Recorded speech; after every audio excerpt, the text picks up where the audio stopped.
Day trade, o que muda no pregão dessa quinta-feira, né, com o Lula presidente? Eu tô gravando esse vídeo numa quarta-feira, feriado, tô de férias com a família aqui no resort, consegui um cantinho menos barulhento para poder falar isso com vocês. A equipe tava se questionando, será que eu ia conseguir gravar? Não, tô aqui gravando, vai ser um prazer falar para vocês como operar essa quinta-feira. Ficou curioso? Então se liga, fica aqui comigo depois da vinheta. Eu vou dar os detalhes para você. Já aproveita e dá aquele like, se inscreve no canal, aquela coisa toda. Vai ser um prazer dividir aí o nosso dia a dia. E é claro, ao se inscrever, ao curtir o vídeo, você ajuda a gente a divulgar aqui o nosso trabalho. Maravilha?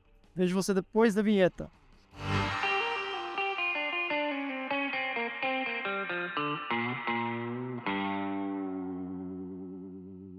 Lula foi eleito presidente, né? E o que nós temos logo de caras? Um mercado otimista. Goste você do Lula ou não, a gente tem um mercado otimista. Por quê? Eu vou falar basicamente de 4 pontos, vem apaziguando, né, uma apreensão que o mercado tinha antes do segundo turno. O primeiro ponto é a visão internacional do Lula. O Lula já foi presidente lá fora. A visão que se tem lá fora do Lula é uma visão positiva, tanto é que diversos presidentes do mundo parabenizaram o Lula pela sua eleição. Então, com uma visão internacional positiva, concorde você ou não com isso, a gente tem fluxo de capital estrangeiro e o nosso mercado depende muito desse capital. Então, vindo dinheiro de gringo para o Brasil, nós temos sim a bolsa em alta, dólar em queda, esse cenário otimista. O outro ponto é que a gente vê um Lula dessa vez nitidamente menos petista. A imagem do PT ficou muito suja depois dos escândalos de corrupção, porém a gente tem Lula rachado, né, dessa vez, um PT bem rachado, porque o vice é o Alckmin, a bancada, né, do Congresso teve muita gente do Bolsonaro sendo eleita, então vai ser muito difícil governar se não houver um certo equilíbrio entre todas essas frentes. Isso traz, de certa forma, um conforto para que não seja um governo de um partido só, um governo de uma pessoa só, como aconteceu no passado recente aí, e tendo, no caso com o próprio PT, com o próprio Lula, tendo ali os escândalos de corrupção. O terceiro ponto é que no macro nada muda. As boas empresas vão continuar gerando lucro, elas vão continuar empregando. Se a economia não estiver legal, elas vão demitir, mas assim, no macro geral, é muito difícil conseguir prever no longo prazo, de maneira precisa, qual seria a diferença entre qualquer um dos governos. O que a gente sabe é que as empresas vão continuar se esforçando para existirem, para lucrarem cada vez mais, e isso, de certa forma, é um alívio por um prazo maior. Até então a gente tinha um cenário de indefinição, não sabíamos quem era o próximo presidente, e essa indefinição dá uma travada no mercado. Uma vez que ficou definido, por mais que alguns gostem e outros não, o mercado ele descansa em paz, porque ele sabe quem é que vai assumir essa parada, né? O quarto e último ponto que justifica aí um mercado um pouco mais otimista: assim que o Lula foi definido o novo presidente, os diversos players do universo político, e aí eu falo de agentes do Congresso, até alguns que eram mais aliados ao Bolsonaro, né, eles já se prontificaram tentar conduzir o melhor governo possível ao lado do Lula. Havia um receio muito grande se o Lula ganhasse, pudesse surgir uma resistência política muito forte. Não foi o que aconteceu. Isso enfraquece até o fato do Bolsonaro levantar um motim, e a gente vê no Brasil um episódio semelhante ao do Capitólio, quando o Trump perdeu as eleições. Então isso, de certa forma, é um alívio, traz otimismo ao mercado. Acho que a resposta do pregão de segunda-feira foi nítida, né? Onde um pregão abriu negativo, virou um jogo positivo com forte fluxo dos estrangeiros, ok?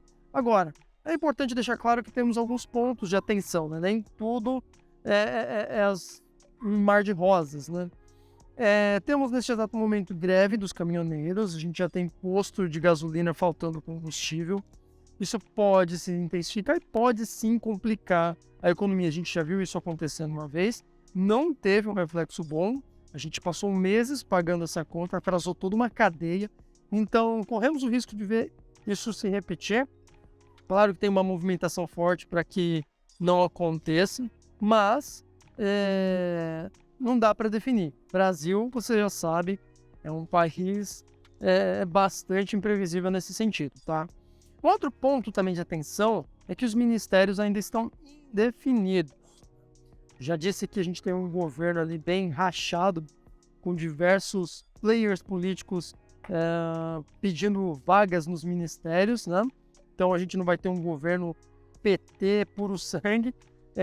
Então, assim, os ministérios, a gente sabe que eles não vão ser unipartidários, mas eles ainda não foram definidos. Então é um ponto que merece atenção, traz um certo nível de apreensão. Aparentemente, o cara da Fazenda, né, que o cargo que mais interessa ao mercado, vai ser um cara que circula bem no meio político, né? Mas eu acho que não vai ser deixar de lado o ponto técnico, tá? Então, não é algo que, a princípio, pelo que eu ando lendo de notícias e informações relevantes de mercado, não é o que vem trazendo muita preocupação. 3 dicas finais aí para você que está de olho no mercado e ainda está um pouco perdido com esse cenário pós-eleição. O primeiro deles é saiba separar as coisas.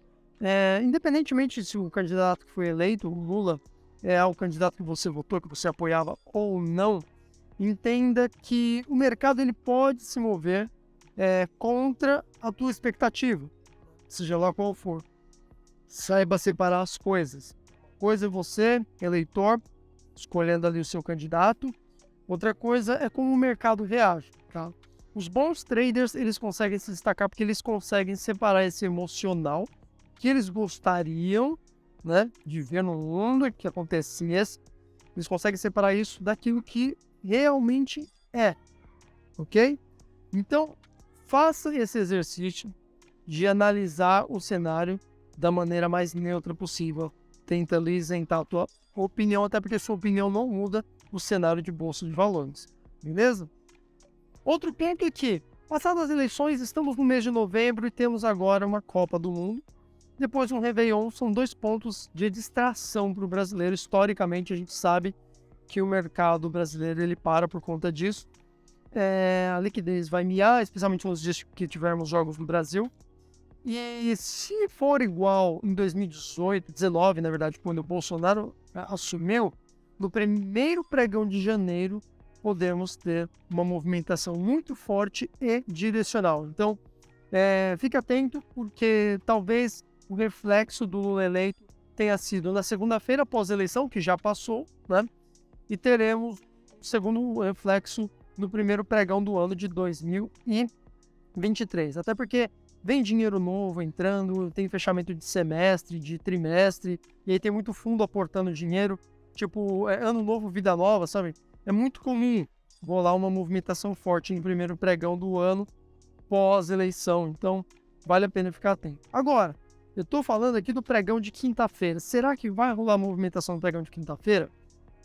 A princípio a gente não tem nenhuma novidade, pode ser que surja alguns anúncios de ministérios. O que se sabe é que o Lula prometeu criar mais cargos de ministérios para distribuir esses cargos para quem apoiou ele. Então, não estão definidos os nomes, né? Isso pode trazer alguma movimentação para esta quinta-feira. Maravilha? No mais, assim, um reflexo, como eu já disse, ele é otimista pelos pontos que eu já expliquei para você. Falei da questão de você separar, né, o teu lado, o teu desejo, a tua vontade, do que realmente acontece no mercado. Outro ponto que eu já falei, que é a questão da Copa, Réveillon e do primeiro pregão de 2023. Para finalizar, a terceira dica final é sobre a live matinal do Portal do Trader. Recomendo fortemente você ver essa live. Por quê? Porque nessa live a gente já leu as notícias matinais do dia, a gente já traçou pontos de suporte e resistência, já viu o que aconteceu no mercado internacional. Então a notícia ela é muito mais fresca e muito mais precisa. Sem falar na comunidade do Portal do Trader, que interage pra caramba, se ajuda. Lá tem muito material que pode somar. E com o mercado aberto, com as coisas acontecendo, com a galera falando, tem sinal de fundo, tem sinal de topo, reversão, acho que é tendência, acho que não. Enfim, é uma comunidade altamente engajada e altamente qualificada. Vale muito a pena acompanhar, não só por causa do especialista que está fazendo a transmissão, mas também por conta da galera que tá ali assistindo e trocando ideia no chat. De modo geral, essas foram as dicas, mas tecnicamente, se você acompanha no Day Trade, eu vou explicar o que eu faria. Não estarei presente no pregão, né? Tô de férias, mas o que eu faria? Basicamente, eu admitiria um indicador para ver tendência, porque se o mercado resolver esticar essa tendência de alta, eu olharia, por exemplo, uma média móvel de 9 exponencial, que eu gosto muito, para acompanhar a tendência de curto prazo, tendência intradiária. E se o mercado amanhecer com um tom mais de indefinição, eu usaria bandas de Bollinger para operar, por exemplo, um setup de fechou fora, fechou dentro. Um setup que funciona bem em cenários de indefinição. Maravilha? É isso aí, espero que você tenha gostado do vídeo. Aproveita aí amanhã, quinta-feira, cola no pregão aí ao vivo do Portal do Trader. No mais, nos vemos no próximo vídeo, vai ser um prazer ver você aqui. Ah, e uma coisa, lembra de colocar seus comentários aqui embaixo, suas dúvidas. Vai ser um prazer bater um papo com você, responder no campo de dúvidas. A equipe está sempre pronta, a galera interage bastante, então faça isso. Se você não manifestar sua dúvida, seu pensamento, a gente não tem como te ajudar, não é mesmo? Show de bola?